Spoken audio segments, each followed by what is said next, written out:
What do you do when your backup answers using your own voice?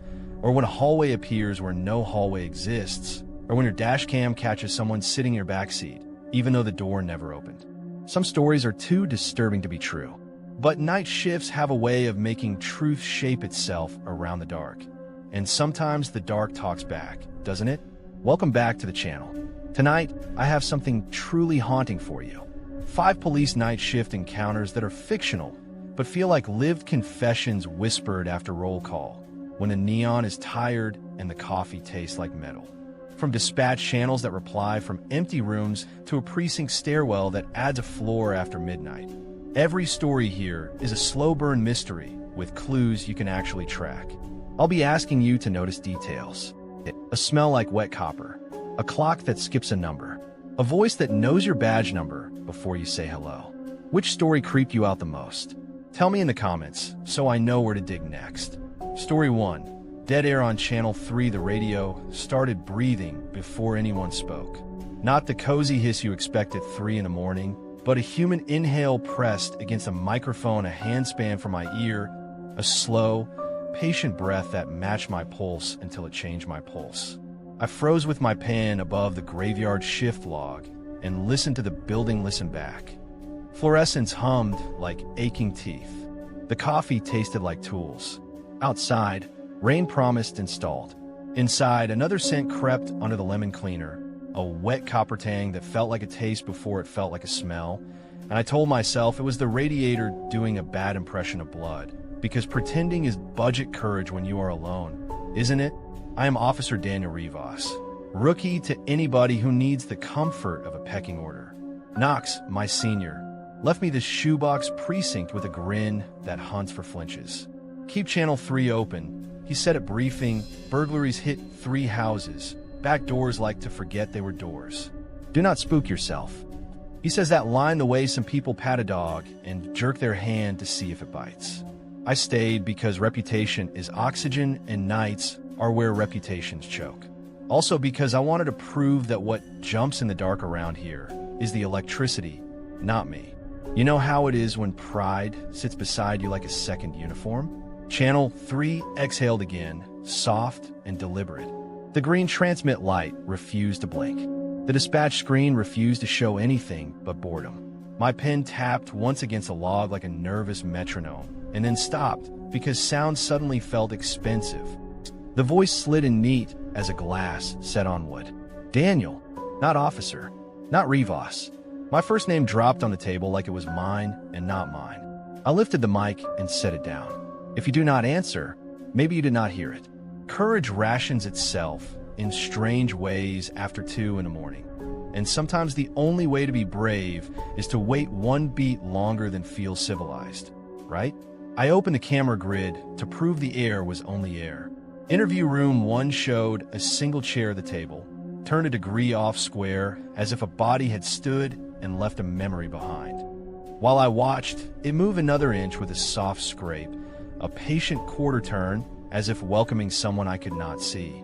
The red LED blinked twice, went dead, then returned like a witness deciding how much truth it could afford. Draft, I told myself. The draft touched the back of my neck as if to shake hands. In the mirror, I looked like a cop-shaped idea, still waiting for ink. Have you ever caught your reflection arriving a second early? I keyed to regular band and kept my voice level.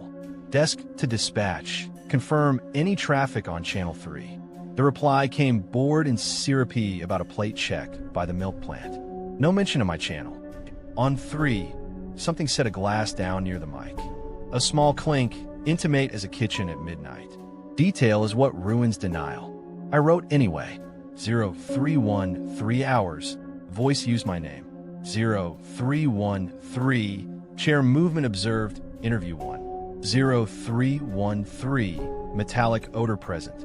Writing makes a thing heavier and keeps it from floating away as imagination. It also makes it permanent enough to embarrass you later if it goes quiet, doesn't it? There is a folder on our server labeled Missing Officers. The badge numbers are old, the photographs have learned to fade into the paper, and the folder opens with a sigh you feel in your molars. The polite rumor says they got tired and kept driving. The impolite one says this town keeps what it likes. Places have habits like people do, and some habits are just gravity with better manners. Knox likes to hold those files the way a magician holds a deck, says it keeps rookies honest. Tonight, he told me to keep Channel 3 open and do not spook yourself. He smiled on the last part, the way a person smiles at a dog and shakes a bag of treats. Why do warnings always sound like invitations? I walked to the interview room because pretending nothing is wrong has never stopped anything from happening.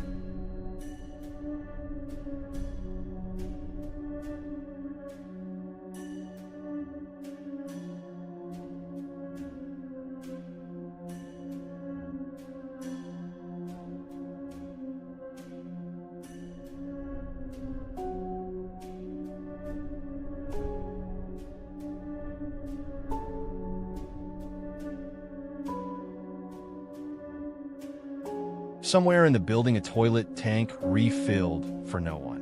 What kind of guest needs the room first? When I returned to the desk, my voice came out of the speaker. Not something like me. Me. You there? It asked in my exact lazy cadence. The one I hate hearing on recorded reprimands. My throat grabbed shut, and the part of me that wants to know everything started shouting louder than the part that wants to be safe. I did not answer. Replies make shapes you cannot unmake. Out back, the cruiser ticked as it cooled, a metal applause sounding offbeat. The lot light flickered and stretched the door into a long shadow, shaped like a reaching arm. I watched my hand hover over the mic as if it belonged to a braver man and waited for him to use it. I stepped into the parking lot to prove weather still existed. Dew slicked the unit and turned the hood into a blurry second sky. The copper smell followed me out and braided with damp grass like coins scattered in a lawn. Inside the cruiser, the radio woke itself and nudged the mic against its clip like a fish trying to jump the plastic. "Danny," said a voice I could pick out at 1,000 yards. "Officer Rafi Moreno, Academy buddy, off duty tonight. Get out." He said it soft, the way you warn somebody without waking whatever else is listening. I turned to the back seat, even though the door had not opened. Because you always look where the voice puts your fear, don't you? I called dispatch on a normal band. Ping Moreno's unit. The return was casual. Home. Parked. Phone likely ignored. I called his cell anyway and met his dumb voicemail about forgetting to call back. When I hung up, Channel 3 whispered my name from the desk inside, from the cruiser radio, and from the mic on my shoulder, a little braided chorus that tightened until all three dropped to silence together. Silence can be a command. I went back inside and found the desk lamp dimmer by a color that didn't have a word, something between yellow and apology.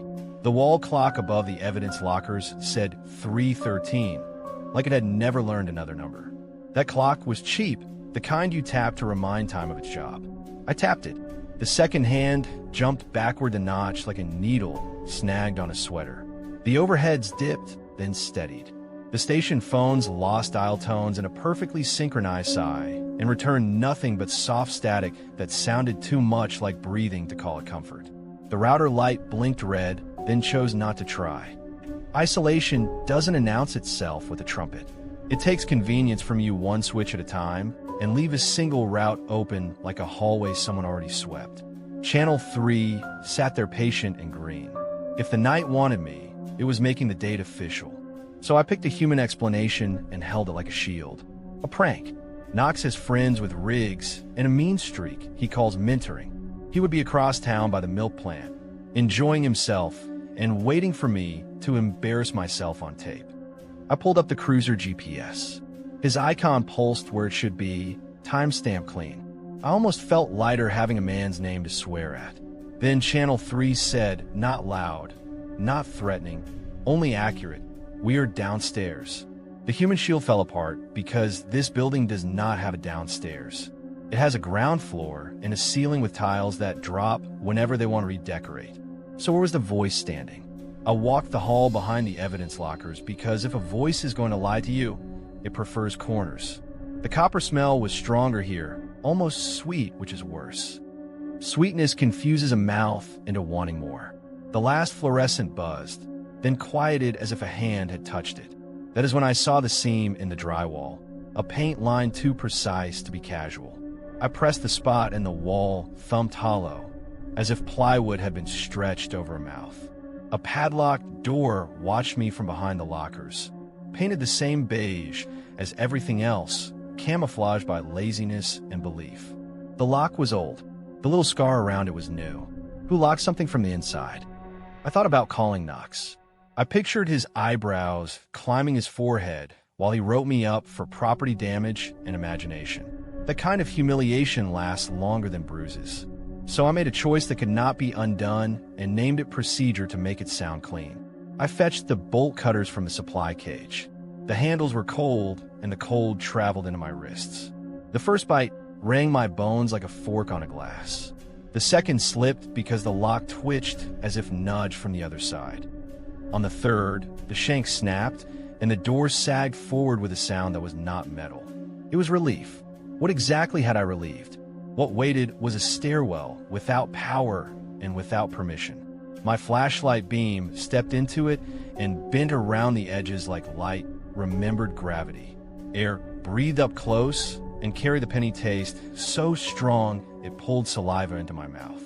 Channel 3 hissed a small hush that sounded approving. The door swung behind my back with a quick, eager kiss of wood on frame. I turned before my mind could, and the handle did not turn.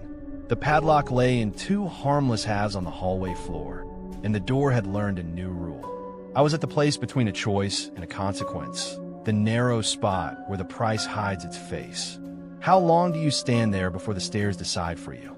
I went down because up had disappeared. The steps were concrete and sweating, the way basements sweat the truth. Every few landings, a locker sat inset in the wall like a narrow shrine, the metal eaten and laced by old rust.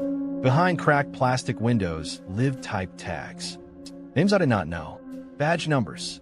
2 I recognized from the missing officer's folder, dates that never learned to finish. On the next landing I stopped. There it was. My number. Neat black type under filthy plastic, cool to the touch in a room already cold. The radio on my shoulder exhaled my name, and the letters felt heavier than sound. How long does it take for a hallway to learn you? The static that had pretended to be grief separated into voices. Some begged in tones too tired to hope.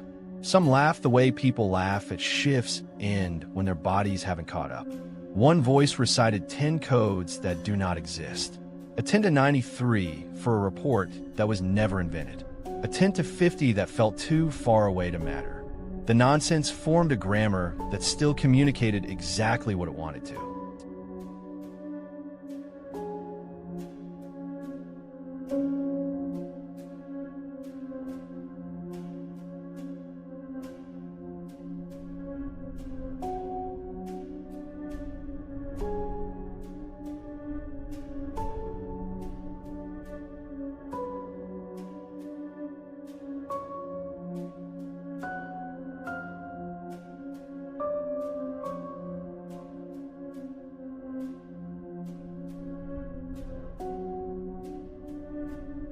My watch agreed like a dog lying down on cold tile.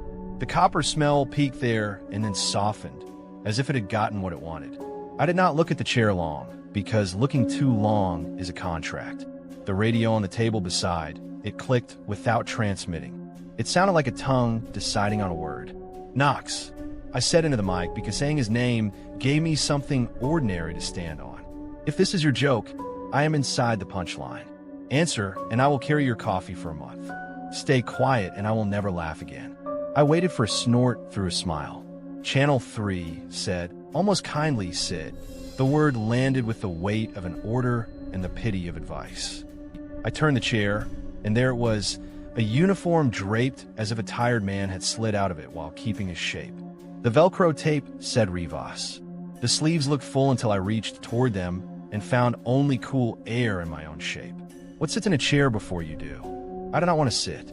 Not wanting is not refusing. The stair behind me felt like a throat set to swallow if I tried to climb. The door above had already chosen. I sat because not sitting would be a new fear I would have to carry everywhere. The uniform arranged itself around me with the obedience of water taking a cup. The clock smiled its blank face. The locker with my number shivered and then calmed, as if glad we had finally synchronized our stories. On the table, the radio found my mouth without me and said, in my exact voice, "I am here." It is a strange sensation to be a ventriloquist dummy and the hand both, isn't it? Why me? I asked, and all of them answered together. It was a chorus that had practiced until it found one mouth. Because you listen. They sounded grateful. Gratitude can be a prison if you let it. They did not give sentences so much as impressions. A night that loops to a minute it likes the taste of. A town that does not hunt but will not unlock.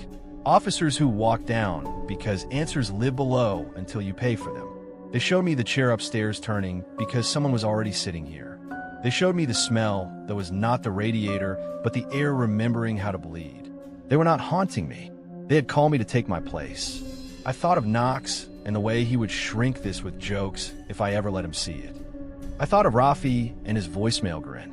I thought of the houses hit last night, back doors easy and quick, and how many minutes it takes to make a mistake you cannot name when daylight asks. I thought of my mother and then moved the thought away because this place did not deserve that currency. I chose the only action that felt mine. I keyed the mic and used my real throat. I will stay until it is done. The chair made a please sound like was settling. Somewhere behind me, a shadow in my own uniform leaned against the wall and waited for me to see it. There was no struggle. There was arrangement. The radios throughout the station tightened into a single listening. The voices braided around the clock like wire and made the second hand hitch backward one notch, satisfied. The copper taste thinned to the rain the building had promised and withheld. The air pressed a quiet gratitude against my shoulders. It felt like being hired by a place that had interviewed you for hours without your noticing. Above, a fluorescent worked through its options and chose bright again. The stair behind me widened just enough to allow a return later, which is sometimes how traps show mercy. Isn't it? I do not know how long I sat inside a minute.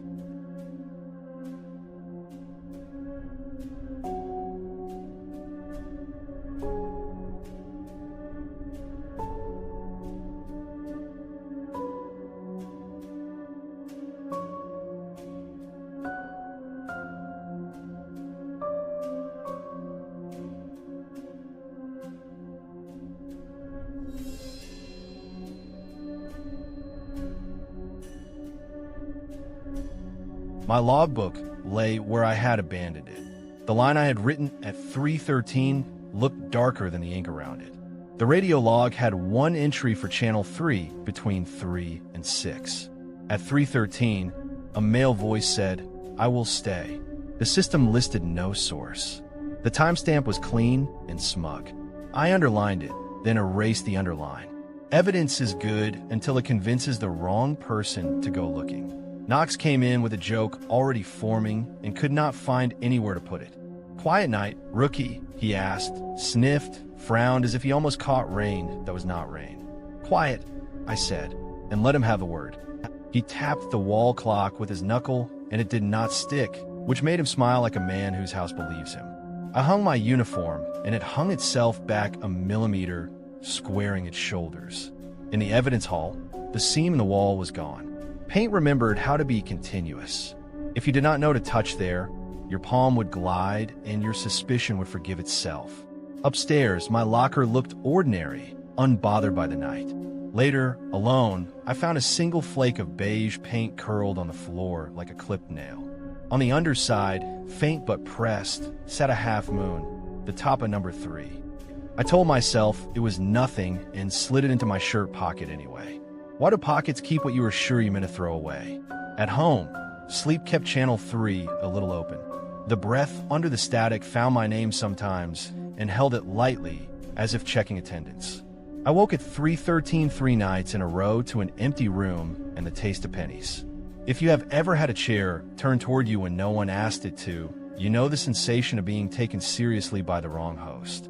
If you hear your name under your appliances, do not answer right away. Make the dark introduce itself. It hates that. Even fear should work for your attention, or it learns you too fast. Tell me if you have heard it. I will believe you. Back on nights, the story made itself small enough to carry. I ran traffic. I tugged back doors, found most of them honest. I kept channel 3 on and logged nothing unusual like a good liar. Now, and then a voice counted backward and skipped 7 like the number had wronged it. Now, and then the station clock flinched before remembering how to be brave. Once in the quietest time, the interview chair moved a finger's width toward the door and stopped, like a dog half deciding to greet you. The copper smell visited the air like weather. It is amazing what you can get used to if it arrives politely, isn't it? There is a detail I have not given Knox. Inside the hall where the seam had been, down low where boot heels scuff, someone scratched a badge number into the paint. Mine. The gouges are messy and hurried, like a name cut into a picnic table to keep a day from forgetting. I do not think I did it. I do not test the thought. The lines flake if you brush them. I sweep the dust into a pan and throw it away, and later find a twin flake in the bottom of my locker that looks exactly like the one I thought I threw away. Maybe the building sorts its souvenirs. Maybe I'm the souvenir. If I go missing, and I am not telling you I will, check channel 3 at 3:13 and ask who is on duty downstairs. If the answer comes back with my voice, do not go looking. You will not find stairs, and you will not like what takes their place. Let the chair be a chair. Let the clock keep its manners. Let the smell be the radiator you blamed it on the first time. Some loyalty is survival dressed as betrayal, and you are allowed to wear it. I am telling you this because you are awake with me and listening, and the night loves listeners. If it says your name, let it wait. It knows how. Story 2. The stairwell that isn't on the blueprint, the floor, gave way under my shoe with the easy glide of a loose tooth, and a tile I'd walked over for 15 years slid an inch to the left like a magician's card. Beneath it, a riser of new concrete waited. It had that newborn sheen, the kind that throws back your flashlight in little wet shards. There was no sawdust smell, no dust at all. Only the breath of cold stone rising to meet me, as if the building had been holding something in its mouth and decided I had earned a taste, which is not the kind of reward you want. Is it? I am Sergeant Lena Burke, nights, desk, and keys and headaches. The one who pretends the lights stay on because I stare at them. You know the type. I like forms that match and cameras that do not blink. I like doors that do what they are called. Tonight, I was alone with a midnight evidence transfer that the city wanted to consolidate away. If I left, chain of custody broke like a cup. If I stayed, I watched the paperwork live to fight me again at dawn. Sometimes duty is just stubbornness with a badge, wouldn't you say? The tile slid back when I took my weight off, as if embarrassed by revealing itself. I pried it again, fingers underground, and found the new riser confident and cold. I tested the air with the tip of my boot and learned a smell I did not want to learn. Wet stone after rain, moss with a memory. The station hum dropped half a tone, like a choir that forgot its key. I told myself a contractor cut a service run and forgot to file a report. I'm good at telling myself things that make lists easier to complete, aren't you? On the wall nearby hangs a map of us. The precinct blueprint is more rumor than truth, printed during a budget year that learned to lie. Still, it has never left out a stare. I traced a finger to storage. A corner of the page was folded. Someone's thumbprint smudged graphite into a sloppy little symbol. A cur with a notch. Familiar the way a dream is familiar. I pressed the page flat, and it lifted itself half a hair again, as if the crease enjoyed being a crease. Paper develops habits. Buildings teach them. I felt silly, so I did what I always do when I feel silly. I wrote things down until they behaved. Log entry, 041, loose floor tile, riser beneath. Unaccounted, odor of wet stone present, surfaces dry. I pulled the old ledger that sits under the radios, the one retired men joke about. Brown cover, coffee ring like a coin. Flipped through until a line caught my eye as if it had been waiting for me specifically. Extra descent checked. Do not count the treads. No signature, just a squashed loop of a letter that might have been a G or an S. Superstition wears a work shirt here, does it not? Earlier, I had taken a brass key out of an evidence box that should have been shut and cataloged. It lay against the bottom like a gift nobody wanted. No tag, no chain. It had that old weight that says somebody once carried it close to skin. I pocketed it with a promise to myself to log it after the transfer, then forgot the promise. Keys are honest liars. They suggest doors before they admit locks. I held it and listened. Somewhere under my feet, a radio murmured a weather report from last week. It was not nostalgia. It was displacement. I lifted the tile and set it aside. My light went down and came back up like a fisherman testing a line. The beam found a narrow descent with a banister of brass rubbed smooth by a hand that did not belong to anyone currently on payroll. The newel post had a scratch in it. The scratch made the same notch and curve I had seen on the blueprint thumbprint. If you have ever had a building wink at you with two eyes at once, you know the mix of anger and awe that arrives with the invitation. I am a widow, if that matters to you. It matters to me in the quiet hours, the ones that want a second voice to argue with. 15 years on nights will make you faithful to procedure and suspicious of memory. I like to think I kept the station together by refusing to panic when lights flickered or radios overlapped. That is the trick. You pretend malfunctions are only malfunctions until the malfunctions learn your name. The evidence transfer sat at 2 o'clock, tight as a drum. If I left, a case I cared about would scatter. If I stayed, a stare I did not know existed might introduce itself again. I tested the first tread with my boot.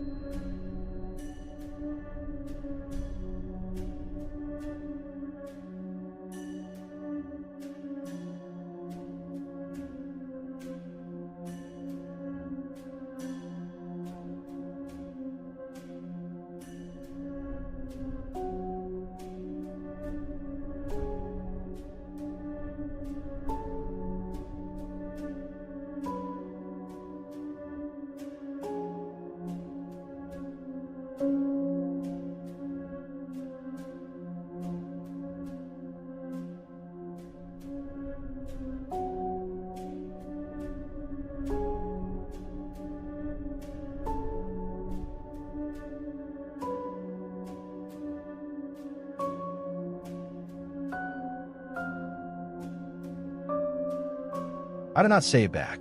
Words handcuff you to what answers. The stare waited. I took another step, then another, and told myself I was verifying a hazard. That is what we call curiosity when we want to keep our jobs. When I came back up to ground level to think, the filing cabinet beside the map wore a different label. It had always said keys. It now said kits in my own handwriting. I checked the roster court board. Patrol allocations were fine, except for a name that had been there the last 10 nights.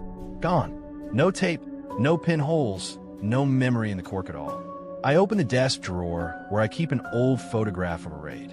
The picture breathed damp, and the faces were right except for one man who had been replaced by a man I did not know. The same photograph, wrong participants. Paper lies politely. For a minute, I let the budget people be the villain. It felt clean. They had been talking about closing our evidence room and turning it into multi-purpose community space. I pictured some contractor wearing a fresh polo carving access behind my wall, drawing a secret corridor between our chain of custody and the city's open mouth. I pictured lawsuits. It was a good story while it lasted. Then the banister bled a stripe of mud down its curve, and the mud smelled like the block where my missing teen lived.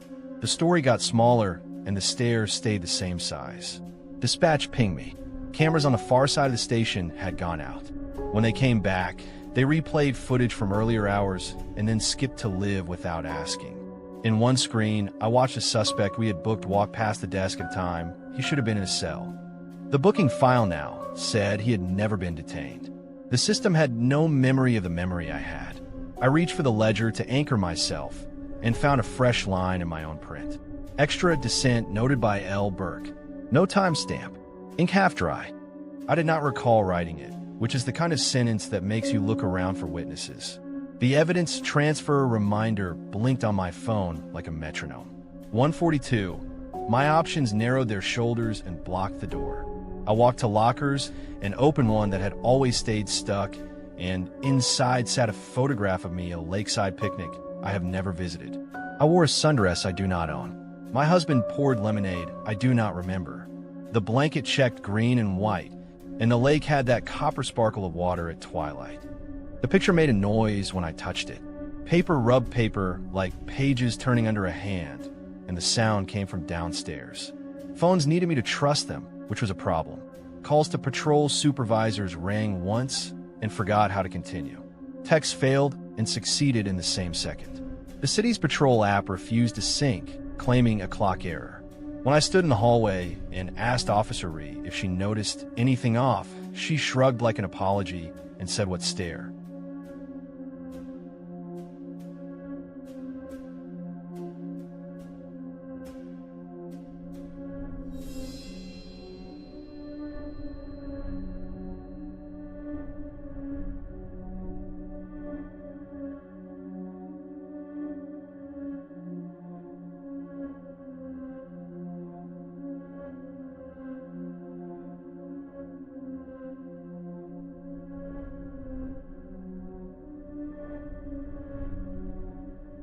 If I left, the transfer unraveled.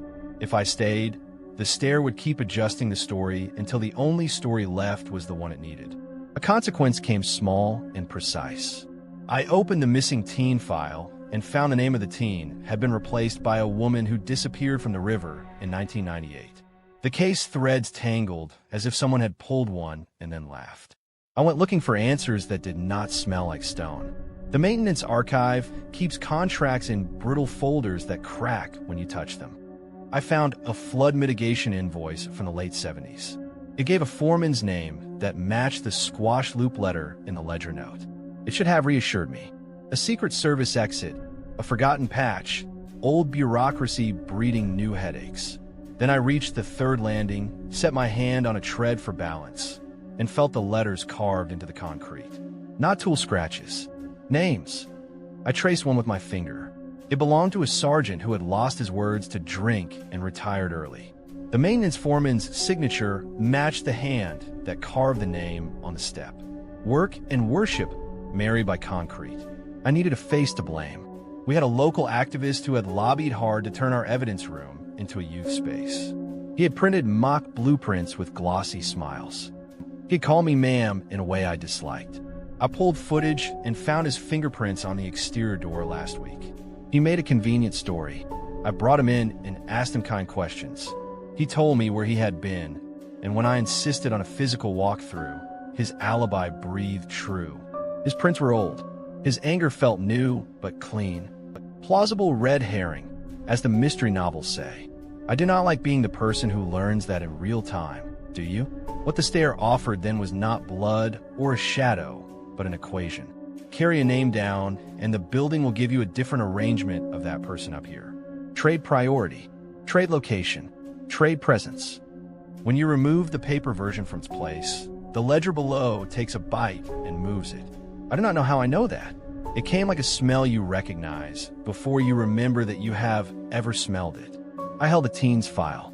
I held my breath and heard the station's tones do a quick scale, HVAC sighing at a pitch that made the hairs on my arms stand up. I made the choice that made sense only to me. I took the file and the brass key and started downward to the bottom-most landing. As I stepped, the radios upstairs drifted off channel. Screens froze with the kind of calm freeze that is worse than static, and the building emptied around me.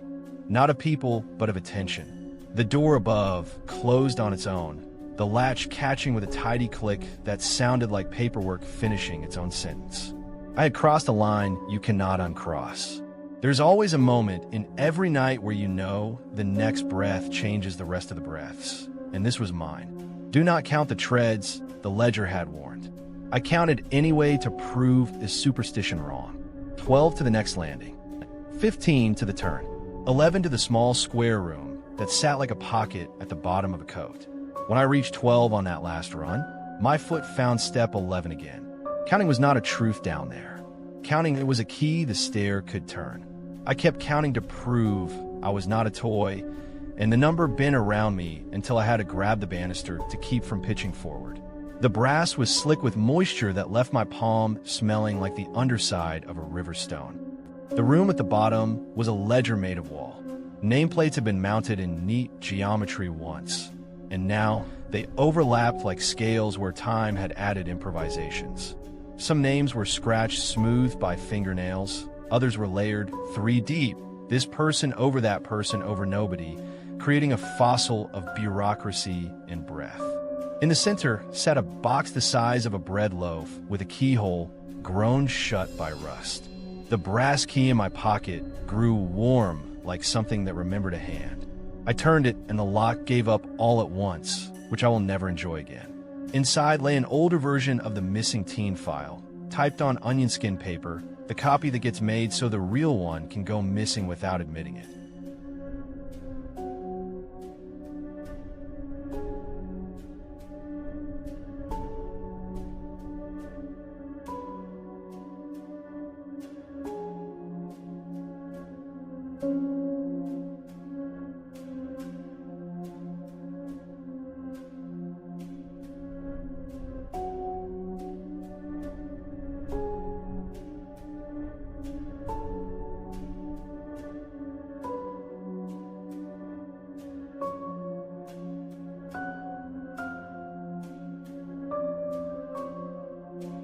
The date beside it was 20 years earlier than my Night Academy class. A smaller set of initials nested there too, as if someone had tried to correct themselves. The letters looked like mine. The date made the back of my neck go cold. I reached toward it and the air pulled a thread through the space between hand and wall like fishing line. I did not touch it. It did not need proof.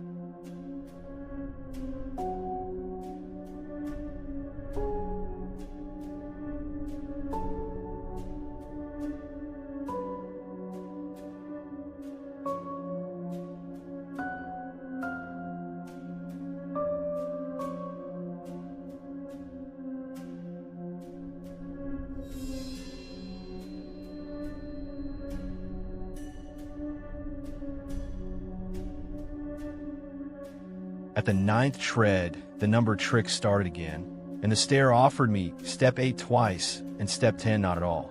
I said the names inside the file out loud to make them heavier in my world, which is a strange prayer to pray. But here we were. I thought of calling for help and imagined what help would do here. Help would turn to listen to the wrong voice. Help would forget to come back. Sometimes you do not invite safety into a room the room already owns. When I reached the landing tile with the engraved date, the banister shivered like a cat spitting. I gripped the file, dropped to one knee, and shoved the brass key through the gap where the tile met the wall, just enough to make the stair choose between locking on the key or locking on me. It chose the key. It clinked like a coin into a slot machine. The stair locked the tile with a soft tick. I took my chance and moved. The building voiced its pain. Not a roar. A rearrangement. The HVAC changed pitch and then shifted to a tone I have heard only in line tests. The phones rang in half rings and then forgot the rest. The soft chime the elevator makes when it arrives played backward. This was not supernatural noise. It was a language the building speaks when you ask the wrong question. I topped the final run and the door at the top did not argue. As if someone on the other side had made the administrative decision to let this one through, just this once, and would fill out the form later. I came out into the corridor with the file clutched against me like a child in a storm. The seam where the tile had been opened showed nothing but continuous paint. The blueprint on the wall grinned directly. It now displayed a neat little stair penciled in blithely where there had been none. The smudge with notch had become an architect's confidence. I checked the photo inside the file and exhaled in a way that hurt. The teen's picture was gone. In its place, the picnic photo smiled at me. My husband's hand poured lemonade into a glass with my lipstick on it. It was high summer. It was not my life. I wanted to throw the file and scream until the cameras blinked apology and the phones remembered. I set the folder on the desk instead and breathed until breathing like me again. I wrote a report that would not end my career and would not help any friend. I used words like anomaly and undocumented access and possible structural hazard. I did not write ledger made of wall. I did not write the stair-likes names. I did not write my name where it was not supposed to be. Some truths get forwarded to the day shift and die in sunlight. When the evidence courier buzzed at 2 o'clock, the panel light was green and the camera blazed overly bright, like someone had just adjusted it with trembling hands. I handed over the sealed packets except for the file I held. I signed and initialed. and the courier left a streak of wet footprints that stopped at the threshold and did not continue. I watched the streaks dry in a pattern that made me think of a map of the river. I did not know what to do with that detail. I am giving it to you because I told myself I would not be the only one to carry it. In the empty moment after the courier left, I poured coffee to give my hand something to do. The mug that waited at the machine was not mine. The decal read Harbor Days and showed a lighthouse I have never visited. My mug is chipped blue. It was not on the hook, not in the sink, not anywhere a mug chooses to be. A small missing thing is easy to forgive. A small missing thing is also an invoice under a door. I set the Harbor Days mug down and did not drink. The wet stone smell rose once, then retired. The stair had taken its portion and left a tip. Later, I scrubbed through the station camera feed to make sure any report I filed could be backed with something that did not ask a captain to believe me. The feed showed me exiting the evidence hallway with the file. After I left, the camera continued for 30 seconds of empty corridor, and then another set of boot prints appeared and traveled down the hall, turning where the tile had been and disappearing where the seam was smooth. The boots belonged to no one we have on roster. The stride matched mine. I moved through the building like I was verifying my own reality. The ledger on the radio table now had my entry with a clean time stamp and a second line beneath in a hand I recognized. Extra descent corrected. The handwriting belonged to the retired sergeant who laughed in smoke and never answered my call. The telephone log claimed I had called an unassigned number. I flipped to a fresh page and left a note that would remind me later that leaving notes will not save me. Some habits are prayers that keep their own corners. I put the brass key on my desk because I did not want it in my pocket any longer. An hour later, it was not there. When I checked the notebook from a box, the sentence I remembered repeated was in there again. But in this version, the word name had been replaced in half the lines with mine. Do not let the stair keep Lena. It will be heartbeat poetry if it did not make me feel like a blueprint being amended by an impatient hand. You want to know if the teen's case is saved. Save is not the right word. Some days the file reads straight and the photo is the right one. On those days the roster holds the names it should.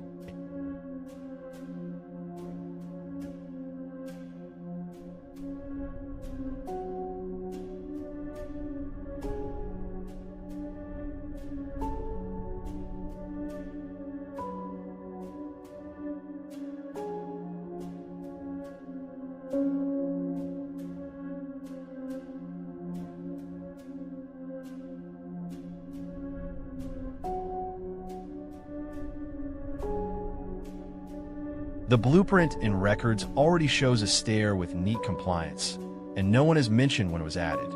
People bring me documents to sign, and I initial where they point, and sometimes I have to stop myself from crossing out entire paragraphs because they feel written in the stair's pen. This is the part of the story where I ask you to trust your nose. When you smell rain inside a dry room, leave names alone. Do not say them out loud. Do not bring them downstairs. If you have to go, carry something of your own that you're willing to lose, not someone else's truth. Never count the treads as if numbers will defend you. They will not. They are good soldiers who will follow whatever general gives them a map. And if a blueprint smiles at you with a new feature, you are allowed to be rude to it. Plans should never be confident at midnight. I'm telling you this because there's a small set of initials now carved under the banister in the evidence hall. I did not put them there.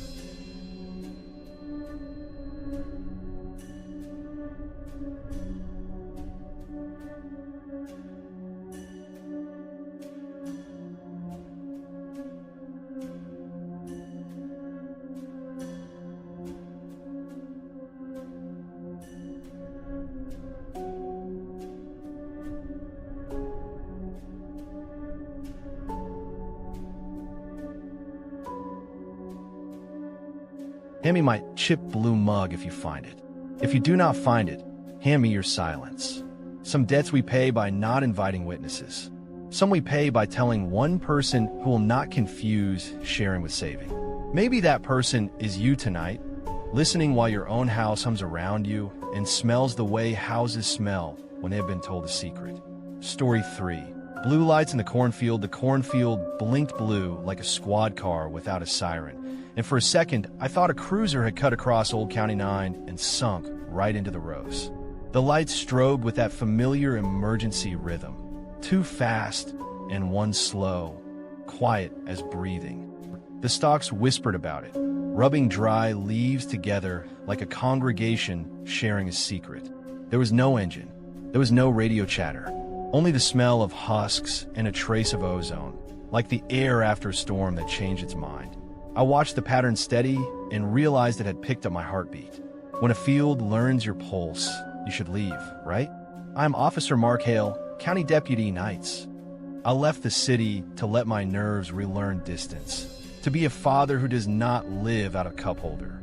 Folks still call me City Boy when they think I cannot hear. Tonight should have been simple.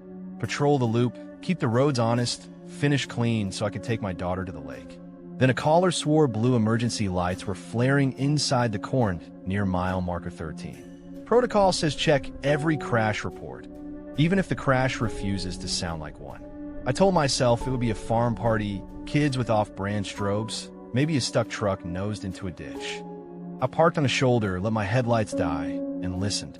The field had already decided to breathe in time with me, and the kind of quiet that knows your name is never kind, is it? At the fence line, the strobes pulsed deeper in, perfectly synced with our bar, as if someone out there had studied the way we announce ourselves.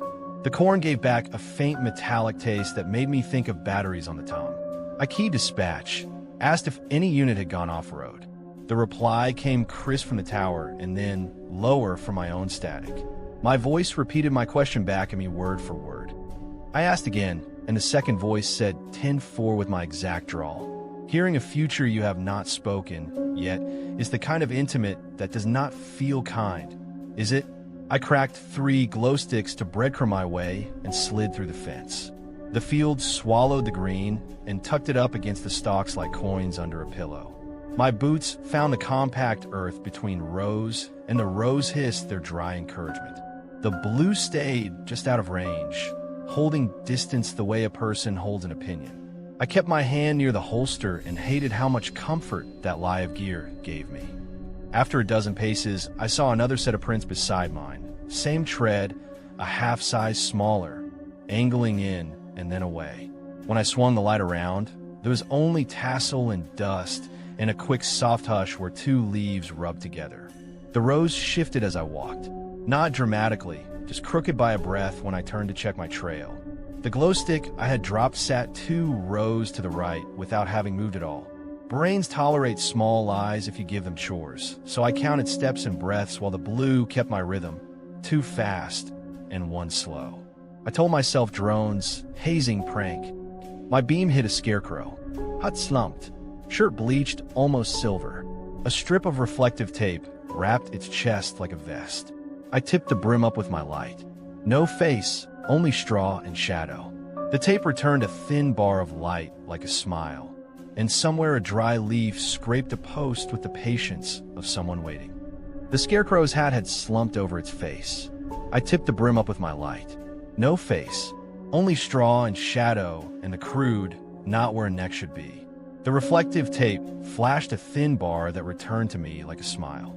Behind it, the blue split into 3 orbs circling at the edge of range, never overlapping, like they understood the rules of a perimeter. I said what I saw for the body cam. It froze, ticked the timestamp backward 3 seconds, then forward 5, then unfroze with my voice skipping ahead of my mouth. That is not a comfort, hearing your own future out of your chest, is it? I crested a shallow dip and found the skeleton of an old county cruiser, eaten by rust and seasons, the emblem ghosted on the door like a tattoo on a scar. The engine was a memory, the seats were mice work, but the dash still pulsed a soft blue that lined up with the field's rhythm. The radio in the carcass sighed and said my badge number in a voice thick with water. I stared at the cracked lenses on the light bar and wanted to demand a serial number that would let me solve it with paper. The scarecrow's hat watched from 3 rows over, straw hands open as if accepting traffic. I told myself again it was farm kids and drones. The evidence was decent. Footprints, laughter under the wind, lights that matched our bar. The disproving detail came quiet and rude. The scarecrow stood one row over now with its straw arms angled wider. You do not do that with wire and post without noise. You do not do it without shaking the corn. The stalks pretended innocence, and I believed them less with each breath.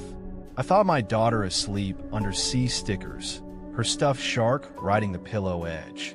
I pictured water catching early sun. The field pictured me, I think. I cracked another glow stick and it snapped like a bone, then poured its green into my palm, warm and chemical. I set it at a widening in the row. When I looked back, it was gone. Not kicked, gone. Only the sweet plastic smell lingered, a perfume for erasure. The radio gave me the sound of a tape stopping and then the low thrum of attention. The electric feel when someone in a room you cannot see decides you're the subject now. I considered retreat. The fence should have been behind me at a count of 100. I turned and found more rows, tidy as convictions. Somewhere to my left a child giggled, a delighted little spill of sound that threaded under the rustle. Then it said, "Daddy," in a tone my ribs know. I went still and let the part of my head that remembers training speak up. Do not chase voices. Do not follow lights. Do not let the scene set your pace. The strobes answered by matching my pulse, faster, slower, until I felt the flash inside my chest and not just on my eyes. I called dispatch again and heard myself answer from the static with a calm I did not feel. I do not recommend arguing with your own ghost on the radio. I pictured teenagers on the hood of a truck out at the far line, laughing themselves silly, good kids being fools with handheld strobes and a borrowed drone. It helped for a second. Then I remembered the rusted cruiser in the dip, dashboard still breathing blue, and the budget of my theory fell apart. The cornrows shifted again, subtle and sure, walls moving a finger's width to erase my options. I angled toward a gap. The gap closed by the time I got there. The scarecrow's reflective tape winked like a badge catching light, and I hated the way my body wanted to believe it. The phone in my pocket died from 80% to blank when I thumbed the light. The patrol radio refused to wake. Isolation does not announce itself. It removes one convenience at a time and leaves a single hallway open like a courtesy. Mine led deeper. My immediate price was losing contact. The larger cost was watching my map sell me out. Every time I asserted control, the blue burned brighter, as if resistance gave it calories. I looked back for the glow of my markers and found none. The field had eaten its breadcrumbs and waited to see if I would notice. I kept 3 choices in front of me like coins. Sit and wait for morning and be a fool. Call for help and invite someone else into whatever this was. Keep walking and let the blue redraw my map. I followed the voice. Judge me if you like. Parents know why. The rows opened like a mouth and made a round clearing. Every light gathered at its rim and pointed inward, their rhythm drilled so deep my fingers twitched on the 2s and my breath hitched on the 1. The corn behind me leaned an inch as if deciding whether to close. The scarecrow waited in the center with its head tilted, hat sliding. The reflective tape smiled its thin bar. The ground in the circle had that springy give of ground, trampled often by secrets. The strobes matched my heartbeat until the beat felt issued by them. The laugh folded up like a paper bird in chain-shaped midair. Then my own voice asked for help in a tone I recognized from a bad stairwell call years back. It was me, and it was not now. The ring thinned and pushed inward. I raised my hands because that seemed like the etiquette for a circle that intends to finish you. The payoffs arrived in a tidy line. The cornrows became walls. Not sharp, just comprehensive, the way a hospital curtain can make privacy into isolation with one pull. The child's voice said, "Daddy," softer, and then less human, and ended in a hiss, like tape unspooling in an old cassette. The body cam flashed its red LED like a bad heartbeat, went black, came back, and in the tiny preview window, I saw myself take a step before I had taken it. The scarecrow stood straighter and shed a little straw the way a person shrugs. I realized the field had timed itself to my breath.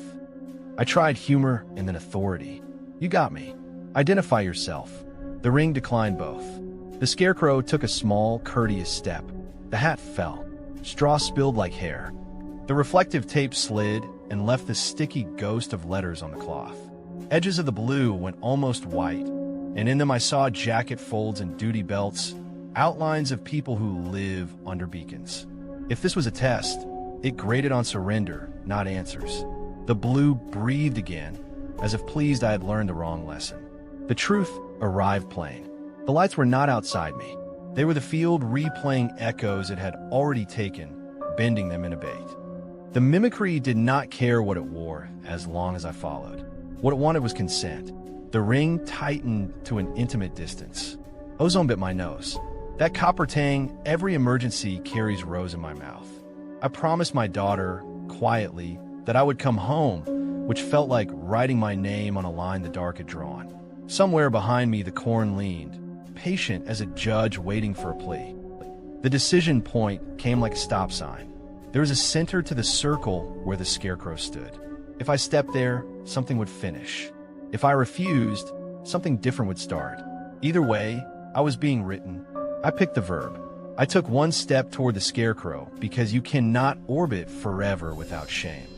The radio in my hand twitched like a fish in a net and gave me the dispatch tone, that cheerful beep that precedes authority. Then I heard my own voice recorded by some earlier version of this night.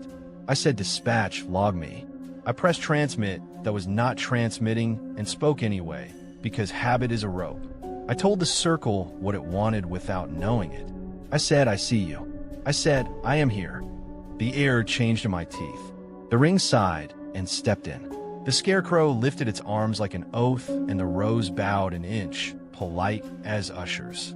The body cam caught me mid-step and froze me with my boot in the air like a man stepping off a curb into traffic he does not see. Then it blinked back, and the lights brightened until the edges went glass hard. The circle tightened to the last acceptable distance, and I understood what would happen whether I agreed or not. The edges of the blue showed shapes more clearly now, and one of them had my shoulders. It is a strange thing to recognize your outline from the outside. I spoke again, because voice is the last tool that feels like yours. I promised my daughter I would come home.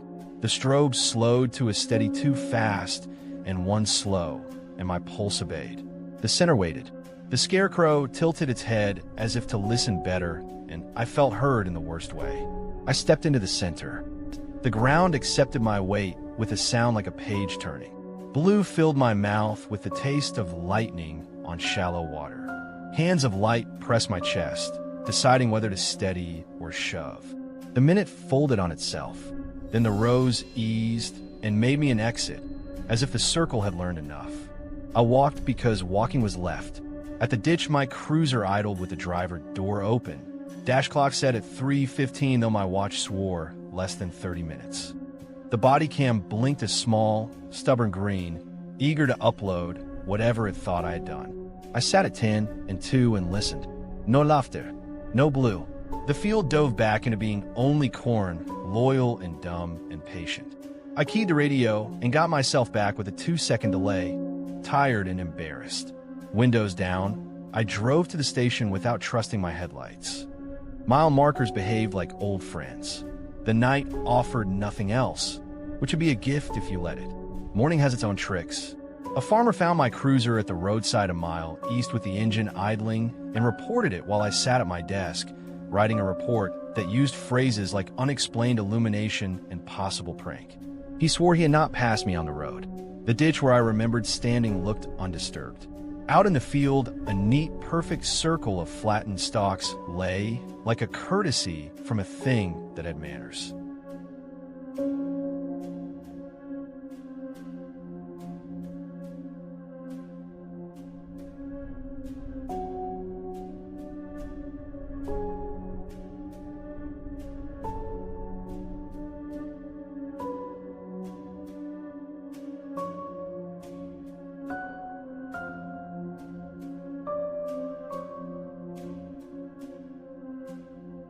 No screams, no chase, only a man walking toward a ring of light, as if that were a normal chore on a normal night.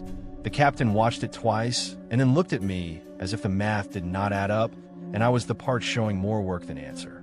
During roll call, a new deputy transferring in from upstate raised his hand to ask about the corn reports folks leave every summer. The room went soft for a second like bread. Someone said it was nothing. Someone said you get used to the blue. The new guy laughed, and then stopped because the laugh stuck in the air. On his way out, after shift, the janitor swore he saw glows drifting past the co-op road like wisps with better batteries. I pretended to adjust my duty belt, so I did not have to contribute an expression. I called my daughter after school and let her talk through spelling and soccer and a class pet that is not allowed to come home. She asked if we were still going to the lake, and I said yes. It felt like a victory I had not earned. When she giggled about a cartoon, the pitch hit the same height as the laugh and the rose. I went cold, then warm, then told myself the plain truth. The lights are not her and were never her. They are only clever at lures. I told her I loved her, and she told me to bring chips. If you drive County 9 at night and catch blue in the corner of your eye where there is no shoulder, do not break. If you walk a field and your glow sticks disappear, do not go back to look. If you hear a voice you love call you by the name only they use, do not answer on the first call. Make the night work for your attention. It can. It will. It likes being made to earn you. And if you have ever seen light that looks like help but asks you to come alone, tell me how you walked away. I will believe you. Now if you're still with me, breathe, blink, and put your shoulders down. We have more to go tonight, and I want you steady for it.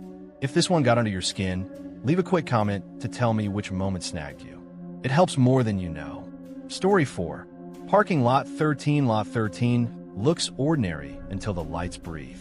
Sodium lamps buzz like flies over a carcass, and the shadows of impounded cars stretch forever, like they forgot where to stop. Something idles that should not idle. The air tastes like antifreeze behind the throat, sweet and wrong. I click my flashlight to keep my hand from shaking and sweep the rows. On the far strip, a 1990 sedan blinks its taillights twice, polite as a signal. The inventory sheet says its battery was removed in 2001. I listen for laughter and hear only a set of keys somewhere deeper in the lot, faint as a memory being teased, and I tell myself it is wind, because wind is cheaper to believe, isn't it? I am Officer Andrea Pike, mid-career, too old to be scared of parking lots, and too young to retire to yard work. Tonight, I am babysitting lots 10 through 15 because someone tagged a cruiser last week and the captain wants me visible. I'm very visible. I keep my discipline one mistake from evaporating. The review board called me imaginative. That is a way to say jumpy while smiling. If I call something and that turns to dust in the sun, I will be stapling papers by daylight. My late brother's car sat in this lot once. We all carry our own ghosts to work and pretend they do not check in, don't we?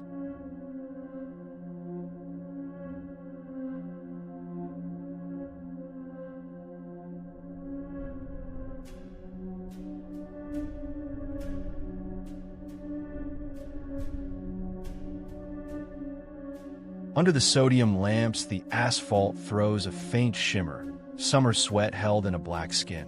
A chalk ring circles a compact with a cracked bumper, subtle as a coffee stain. I would not have noticed if my light had not been on the edge of it, the beam curving as if the air thickened there. Things that bend light prefer not to be in a parking lot, do they? I start with plates. Speak them aloud into the body cam, like a litany that will keep me honest later. On row B, I find a sedan listed twice with 2 impound dates 5 years apart. The marker numbers match as if a person had written them both times with the same cold pen. The driver door on a Camry hangs ajar, though the last inspection tag says sealed. I glove up, tug it wider. The interior is a museum piece. A rolled map, a cassette jammed halfway out of slot. In a glove compartment, a newspaper folds itself clever and still. Today's date stares up. Headlines I saw at roll call. The paper smells like damp dust and fresh ink, and my mouth dries into a shape that expects an apology. Right then, a cruiser alarm howls from 3 rows over, a single high scream that cuts off mid-cry like someone slapped a hand over it. I jog to the noise and find the hood propped and the battery missing. The lead's naked and harmless like clipped nails. Dispatch logs no alarms in our grid when I check. Voice even, heart not even. The body cam catches a silhouette in the aisle beyond, the shape of a person standing with their head tipped, as if reading. I did not see them with my eyes. The silhouette has my height and my jacket shape. The frame freezes a heartbeat. Then it is gone. I tell myself the camera glitched. Cameras love to lie for drama, don't they? I pass the chalk circle again on my return. It has grown bolder, as if the chalk rediscovered its pigment. My flashlight beam bows as it crosses, thinning at the shoulders like a beam bending through a lens. It makes my stomach drop, the way a funhouse mirror pretends to be funny. I sweep the rest of the row. The frost on the inside of a decades-old sedan's windshield catches me next. The night is too warm to frost anything. I touch the glass with a knuckle and leave no mark. Inside, breath fogs a second, then clears as if someone politely turned their head. Keys jingle deeper along the fence line. Not many, just 2 or 3 on a ring, the sound you get from a habit. I step. The sound steps once. I tell myself teenagers with a sense of humor are filming from the dark. Impound clerk, maybe. He knows where everything is. He could stash a newspaper and bump a door. The lot booth radio crackles alive and says my badge number like a roll call. It is my brother's tone, not dispatch. Calm, without air. I hold my feet still on the asphalt until my knees judge me, and the silence settles back in like a cat claiming the couch. What I should do is leave lot 13 for last and walk the others to prove to myself that reality can be trusted in adjacent zip codes. What I do is swing the gate farther and enter. The gate stops with a soft metallic sigh that feels like a person exhaling to make room. I set my cruiser outside the fence and leave it idling like a breadcrumb. The dashboard clock says 1:28. I say it aloud so the body cam will remember. The sodium hum swallows the number with a different appetite. Numbers are easy to digest for things that do not love them. I start a new log on my phone. It likes me for about 40 seconds. Then the screen goes black from 70% to goodbye, an instant signature of something that eats charge. My radio chirps the way a radio does when it wants to be helpful and then dies quiet. The streetlights along the block blink twice and give up. The only light left is lot 13's old sodium, steady and sticky. The price to continue arrives with the elegance of a bill slid under a door. I'm not calling anyone. I'm not being believed later without a fight. The only way out with dignity is through, which is a choice that sounds better than it feels, isn't it? I work the row edges like a maze runner who believes in maps. Rosie has 2 cars I do not remember. That is a problem. Either I missed a shift note or the lot adopted them. Both are unacceptable in different ways. The radios in 3 vehicles wake at once, each tuned to dead channels that spit out fragments of my disciplinary hearing. The chair of the panel says imaginative. My own voice says I apologize for the confusion. The 3rd radio goes quiet and plays the sound of my brother laughing. The laughter runs out as if the cassette ended, and the radio clicks a polite end. The shadows of the cars stretch and creep toward my boots when I move my light, a slow attack by furniture. It leaves me nowhere to feel taller than anything, which does bad things to your spine. Far down the last aisle, I see a shape that makes my mouth remember childhood. A dark blue Impala with a dent under the passenger taillight. The dent we never fixed because he said it looked like a dimple. My brother's car. The inventory would have moved it or auctioned it. The lot kept it like a private joke. The engine hum is faint as a refrigerator at night, steady and warm. I step toward it like a dream that costs muscle. The chalk circles that were single rings around one vehicle now outline 3, 4, 6, neat as diagrams on a chalkboard. My light bends across them, spine curving, tail thinning, until I feel like I'm shining around corners I cannot see. The sound of keys comes again, stronger, and the sound is in my left hand. I look down, and my palm holds a ring I did not pick up. 2 keys. A chipped fob with a baseball on it. The metal is my brother's warmth, but not his temperature. Some things return a degree colder than they left, don't they? I check myself for props. When the lot plays this clever, the human answer is usually the cheapest. The impound clerk loves his prank hats. He has access. He could plant the Impala if he had help. He could slip me a key ring while I was distracted. I call to confirm his location, and a sleepy nurse tells me he is on a drip in county hospital with his gallbladder, trying to quit. She puts him on speaker anyway, and his voice is thick and human and halfway to a joke I have heard before. I apologize and hang up. The red herring smells like antiseptic and rooms without windows. I let it go because it deserves to be let go. The booth ledger, which should be a simple square of control, has new entries when I walk past to steady myself. Phantom storage. Unreconciled. The handwriting belongs to a decade that did not text. Someone scrawled, "Lot 13 eats paperwork" in the margin, as if that were the appropriate way to document hunger. I slide the drawer open and find my missing page folded under a stapler. My name is signed at the bottom in my own careful print. I do not remember signing it. The date is tonight. That is the kind of joke that is not a joke at all. The choice comes the way choices do in the middle of a labyrinth. Either I step back into the normal lots and tell the night I will review security footage like a grown-up, or I go to the Impala and put my hand on whatever it has remembered for me. I choose the version of bravery that is easiest to confess later. I walk to the car. The engine hums without exhaust, a warm dream with no proof in the air. On the seat rests my brother's badge in its leather wallet, the shield catching a sodium flare and throwing it back with a kindness that hurts. The moment my fingers touch the key in the ignition, the lot holds its breath. Radios shut down as if someone pinched their noses. Even the sodium hum lifts off the top frequency and drops to a flat whisper. The chalk circles thicken their white and become a geometry lesson I do not want to grade. It feels like a countdown disguised as quiet. I could step away. I could refuse to be written by a parking lot. I do not. I turn the key because not knowing is worse than knowing in the dark. Or at least that is what I tell myself, so I can move. Headlights flare in the Impala, and every other car in Lot 13 wakes in the same instant, like a flock startled into one motion. Engines that were carburetors and engines that were electric both purr a yes together.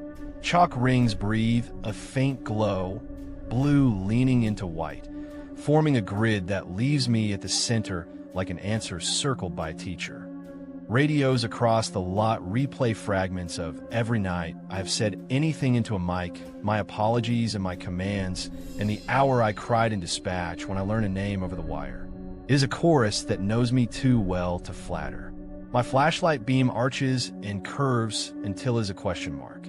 The lot collapses into curved corridors that make no city sense, lights folding toward one point as if space were a piece of paper being creased. I smell hot plastic and the sour of heated coolant. In the passenger seat, my brother sits for a blink and then sits again for a longer blink.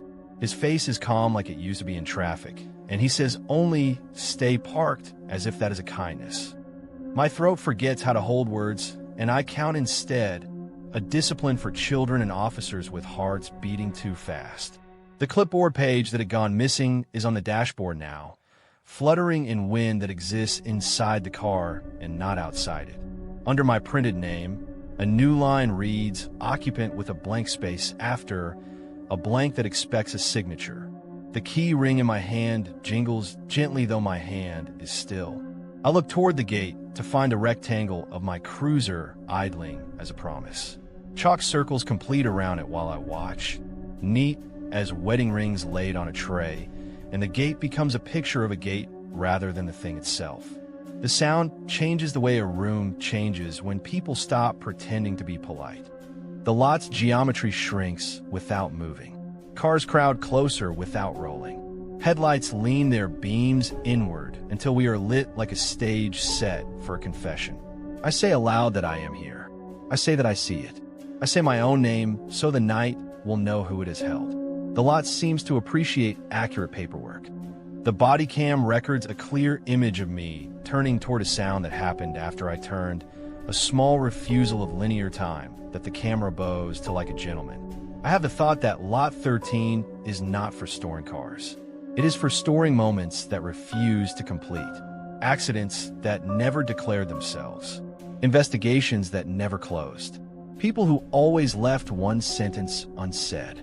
It freezes the vehicles as hooks to hang time on and waits for someone to sit in one and bring back the rest. The twist feels like the end of a rope being placed in my hand. If I tie it to myself, I belong here. If I drop it, the lot will tie it anyway. Either way feels like a signature. My brother watches the chalk lines with a fondness I cannot forgive. He is not a ghost. He is a courtesy. He exists for exactly the length of that sentence. The radios speak over each other until one clear channel prevails and plays my voice saying, "I will stay," which is not something I have said yet tonight and feels like a promise made in a different order. The Impala's engine deepens, the way an animal breathes before it sleeps. The chalk at my feet warms the soles of my boots through rubber. I put both hands on the wheel to feel something that does not belong to the lot. The grid shrinks again. Cars that were separated by paint lines find their bumpers nearly kissing, a camaraderie of machines. The booth glass reflects me in the window of the passenger door, and the woman I see has her jaw set like a person who decided a thing long ago and is only now catching up with it. The keys in my palm jingle once more with a little boast in the sound, like a trickster proud of its trick. The page on the dash slides until it is pinned against the glass. I read my name and the word occupant as if they were instructions.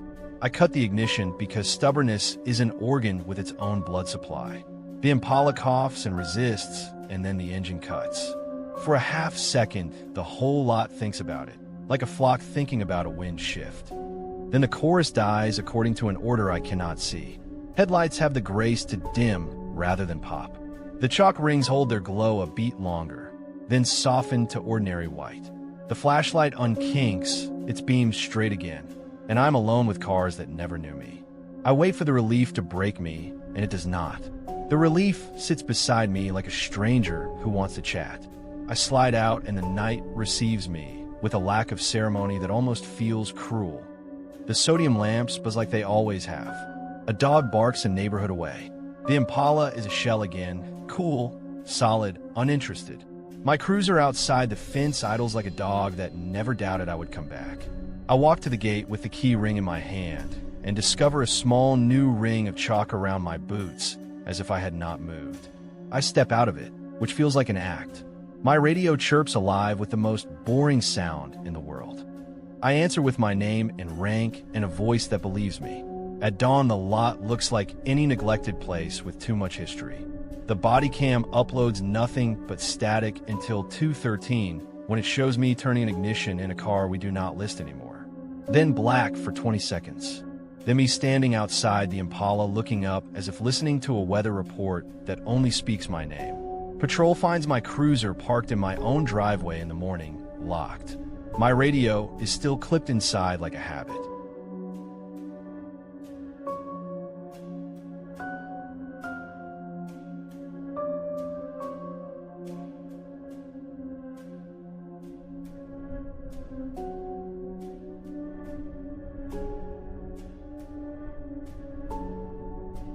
I peel it off and fold it. I put it in my pocket the way some people keep a small prayer. When I check the impound database, my brother's car is gone like it paid its own fee and signed itself out. No entry for disposal. No leap. No clerical error. Just absence. After hours, if you stand on the third floor landing and look down through the stairwell window, you can see the corner of lot 13 that the camera misses. Sometimes the taillights of a dark blue Impala blink twice and then stop, polite as a signal you are meant to ignore. If you come by nights and see me walking the fence, do not mention the circles. If I ask you to hold a flashlight, hold it straight. If you hear keys that do not belong to you, put your hands in your pockets and think of something you did correctly that day. The lot prefers the uncertain. It likes when you apologize. It will tell you it is helping you finish a thing you never finished. Some help is a gentler way to say trap. If your name ever appears on a page that waited in a booth for you, read it once and then look up. The page will still be there. So will the lot. It has patience for both. I want to ask you which detail bothered you first. The frost on the inside glass. The sound of keys that knew when to stop. The newspaper that behaved like a good dog. Tell me in the comments, because naming it is the one control we get that the lot cannot borrow. If you're still with me, breathe once and check your own pocket for a page that was not there when you left home. Now we go to the last story for tonight. Story 5, Evidence Locker. 0, the evidence room smells like a library that learned how to rust. Cardboard, paper rot, cold metal, a hint of old bleach that never got promoted to clean. I talk to the locks when I start a shift. Count with me, I say, so I do not skip. A1, A2, A3, all the way down the row like teeth. Then I find it. A0, not on the manifest. Wedged at the corner where the cinder block wall pinches the last shelf. Same paint, almost. Half a shade too blue. When I lean close, the metal hums like a refrigerator in a quiet kitchen, and my flashlight sputters only when I point it there, which is not encouraging, is it? I am Officer Claire Mendez. Nights in the basement, because nights in the basement mean fewer eyes. I volunteered to recatalog the old cases after botching a traffic stop last month. It was not a tragedy, only a pile of paperwork and a face I cannot forget. People upstairs whisper that I am careful now because I have to be. They're not wrong. If I get this inventory done right, the captain will stop looking at me like I'm a stain that learned to walk. If I fail, I will spend days at a records desk apologizing to forms. The clock over the door ticks toward morning like it is allowed to judge me. I keep counting to steady my nerves. A14, A15, neat little gods with padlocks for faces. A0 sits out of sequence, humming like it learned the wrong song. I check the manifest binder. No, A0. I check the backup spreadsheet. No, A0. The padlock looks newer than the others, polished by a hand that did not belong to anyone from this century. When I press my ear to the seam, a faint hiss of radio chatter slips through, soft as a conversation in the next apartment. No antenna down here, nothing plugged in. Still, I hear the cadence, the clipped patience of dispatch, and my name somewhere under it like a thread. Seeds drop themselves if you listen. The first lies in a case file I should not have touched. Inside the lid of a box labeled 2009 Berg Series, my last name is written faintly in pencil along the margin. Mendez. Same loops as my handwriting, smaller, older. The second seed is on our CCTV grid. Locker row, it has no camera. It never did, says the map. The cable ends near the breaker in a length of tape, like a bandage. The third is an evidence tag, dangling from a hook with today's date in red. No new intake tonight. I logged that personally. The tag is blank except for the date. The fourth seed is a smell, faint as a memory. Smoke like the night my childhood house emptied itself into the yard, and my father coughed my name. Procedure protects the heart. I start logging boxes from the opposite side of the room. Every 10th entry repeats itself in my ledger, my neat numbers stuttering like a scratched CD. I erase and rewrite, and the same number doubles anyway. A0 rattles once behind me, just a courtesy shiver. I tell myself it is the building settling and my body disagrees. When I drop my pen, it rolls without drama to the lip of row and vanishes into the thin gap between door and frame. I stare at the slit.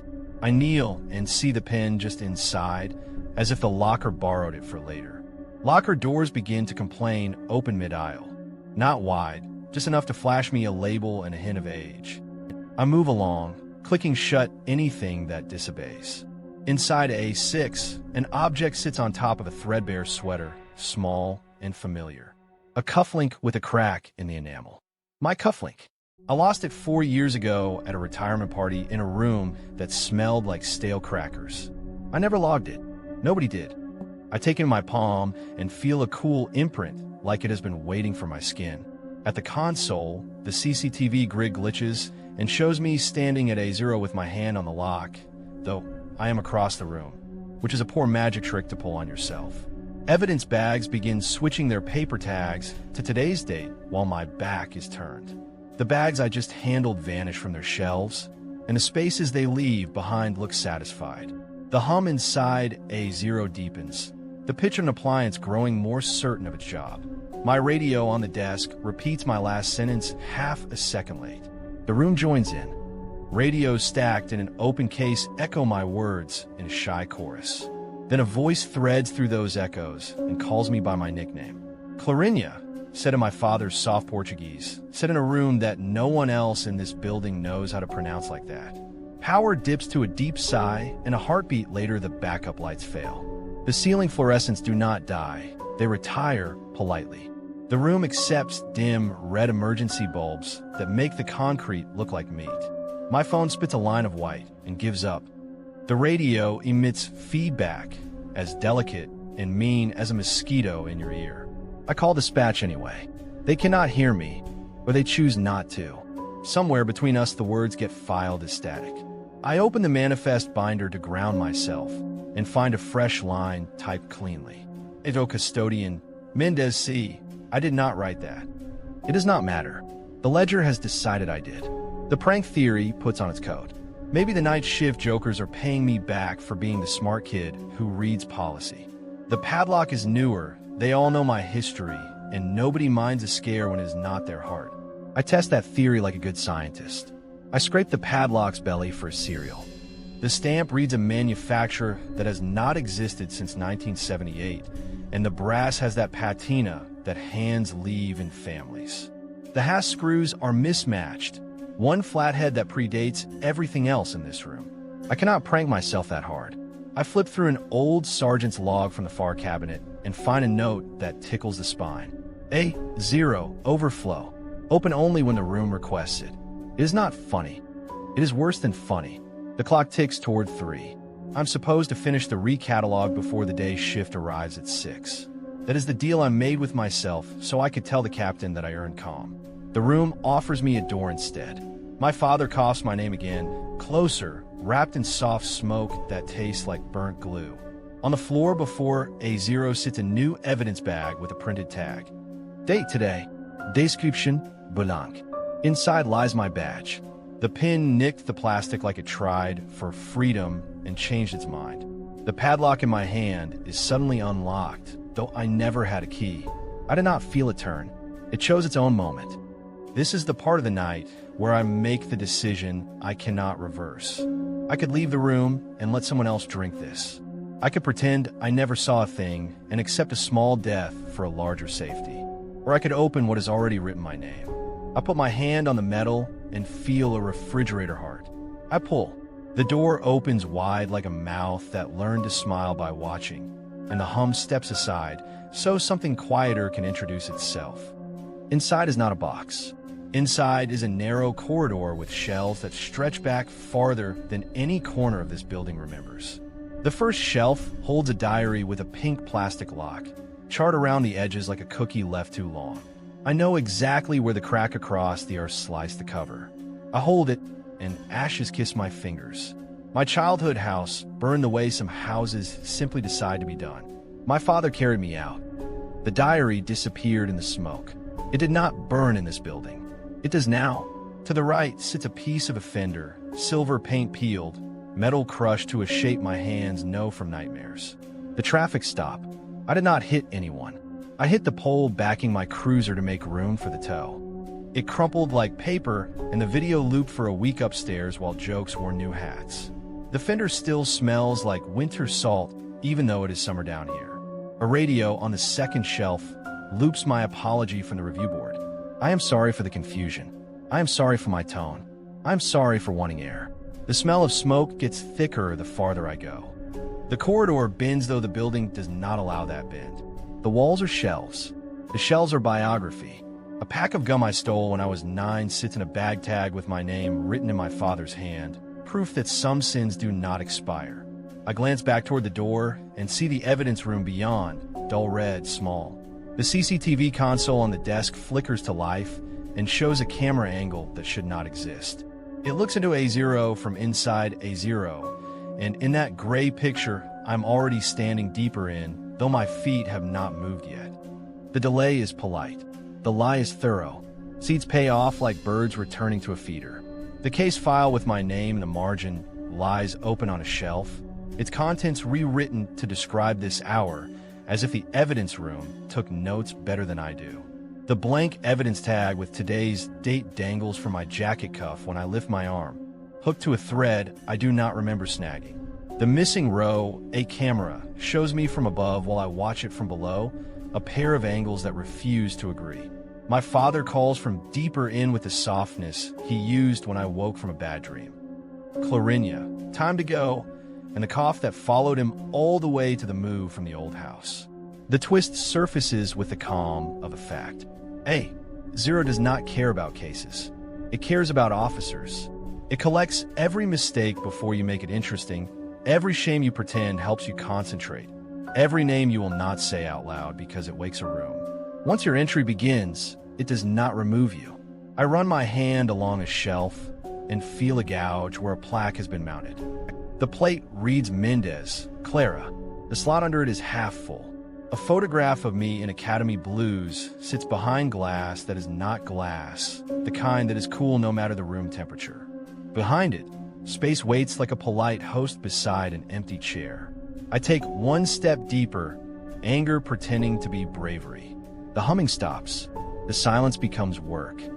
The floor under my boots has the give of subfloor over water, and I hate that feeling because it tells me the building learned a new trick. I tell my father I am coming. My voice sounds like a radio looping hope. I know he's not down here, not as a man. He is down here as my hands remember him. That is enough to keep me moving. That is too much to keep me safe. I pass shelves that hold my handwriting in different sizes. Notes torn from notebooks I loved and lost. A folded paper star from a middle school Valentine, crumpled along the edges where I uncrumpled it twice. A sticky note with the words "replace light" above back door written by a younger version of me who still believed time had a list. The farther I go, the more familiar the items become. A cracked mug from a precinct 2 cities over that says "World's Okayest Cop." A coffee ring like a halo. A rubber band dried to a fossil. A shirt button.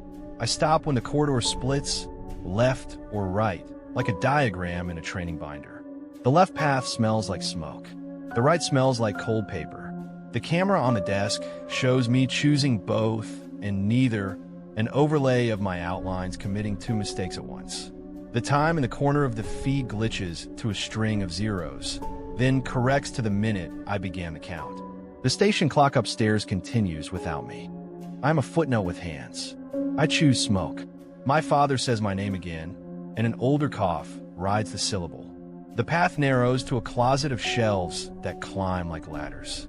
On the top rests a thing I almost laugh at because surely the room does not know this much. A tiny tin of sardines in a brand they do not sell anymore. The one we ate on cold nights with mustard because the power bill lost a fight. The tin is new, unopened. I crack it and the smell hits so precisely it makes my eyes water. I put it back because some offerings remain offerings. At the end of the corridor, a shallow door waits, not a proper locker door, a utility panel door. I open it and find darkness that is not empty. The CCTV angle catches me opening it a second after I already have, respectful in its delay. Inside the dark, a couch silhouette in the shape of a man with his hands folded as if to pray. I step in and lights rise without light. He is not my father. He wears his outline. He has his patience. His mouth moves like a man who knows he is speaking in a hall where echo will own him. He says the words he says in every version of the story. Wake up. Time to go. His image stutters once, as if the film caught, and then he is gone, leaving the smell of smoke to explain him. Behind the couch sits a small box with a metal tag. I lift it and read my name and tonight's date. Inside, my badge rests on a folded printout. The printout is my manifest for this hour, written in my handwriting and in someone else's, layered like 2 voices trying to say the same line. Beneath that, a note in my father's hand. Lock up. I carry the box to the corridor mouth and find that the door to the evidence room is 20 steps farther than it was. Space is a generous liar. I move anyway, counting steps because counting is a religion when the room is wrong. The shelves pulse once, a soft flinch, and the diary on the first shelf flips open to a page where a girl writes, then crosses out the word tomorrow. I close it because some ghosts are essentially polite if you discourage them. When I reach the threshold of A0, the evidence room beyond looks relieved to see me. The red bulbs blink slow, like a heart deciding not to quit. The console shows the feed from row, a clearly now grainy frame of me, standing inside with the box in my hands, then stepping out with empty arms, then standing still as if thinking hard. Time is not a line here. It is a basket of snakes that all think they are straight. I put the box on a catalog table. The manifest binder opens to a blank line that glows a little, the way paper glows when a lamp sits close. I write a sentence that feels like an oath. I log A0. I log the smell of smoke. I log my own badge, as if I were an object the room accepted. The line fixes itself in the font the binder prefers. The clock above the door clatters once and catches up by 3 minutes. The red bulbs side back to white. The hum drains from A0 like water leaving a tub. I close the locker door, and it closes the way an eyelid closes when a drug takes hold. The padlock waits on the desk where I did not put it. I set it in place, and it clicks like a small animal agreeing.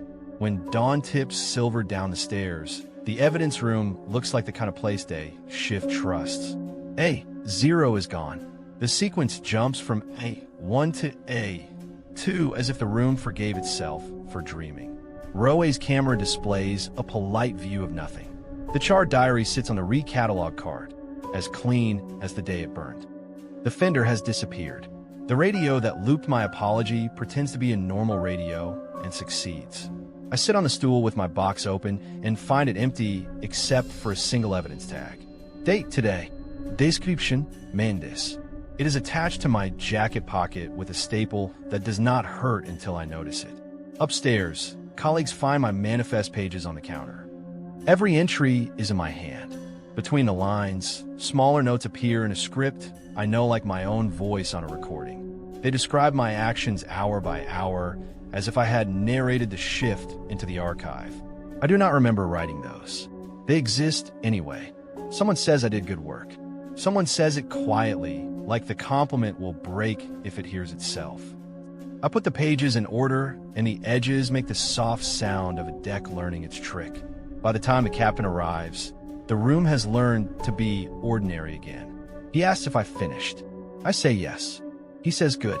That word opens a small space in my chest where a window could go. I nod, so I did not cry in a room I respect. He leaves. I go back downstairs because I cannot nod. The wall where Itero lived is a wall with paint the color of holding. The hum has become silence that refuses to be background. I reach into my pocket for the tag I did not want, and it is already pinned to the corkboard above the desk. The digital inventory screen recognizes inputs I do not make. I search for A0. It returns a single line like a memo that made a mistake and liked it. Locker A0. Custodian Mendez C. Status in progress. The cursor blinks after the period like a heart. I try to delete the line, and the system accepts the command, then returns the line politely. I try a second time for form. It refuses with a beep that sounds like a microwave. I take my hand off the keyboard and breathe, because touching buttons, right now, feels like bargaining with weather. If you find yourself alone with rows of other people's truth, listen for the hum under your name. If a locker asks to be counted, count it. Then count yourself. If you smell smoke on a night with no fire, leave the door cracked and your voice clear. I am telling you this because someone will be here after me, and rooms that keep confidences like to be thanked. If a tag with today's date shows up on an empty hook, do not pin it to your jacket out of neatness. Make a small mess and blame me. You are still here. I can feel you listening. That helps. If you ever worked with cabinets that remember more than they should, leave a comment below with the smallest thing they kept that you did not expect. I will read it when I can. If you do not hear from me between now and your next night's shift, check the manifest for a line that glows. If it lists custodian as Mendez C, you will know which key not to touch. And if you ever see a locker out of order, humming like a kitchen at 3 in the morning, call it by its right name. Then decide if you want to be stored. That's all for tonight. 5 stories from the graveyard shift, where the dark pretends to be routine and routine pretends to be safe. You've heard about stairwells that shouldn't exist, blue lights that call your name, parking lots that keep their own records, and evidence lockers that don't care about cases, only about you. If even one of these details followed you into the quiet of your room, the smell of wet stone, the echo of keys that aren't yours, the glow of a light where no cruiser should be, then you know why cops never joke about what happens after midnight. Tell me in the comments which story left its fingerprints on you. Did you see the twist coming? Or did the last image surprise you? I read them all, and sometimes the theories you leave are more chilling than the stories themselves. If you haven't already, make sure you subscribe and keep that bell close, because nights like this don't keep themselves.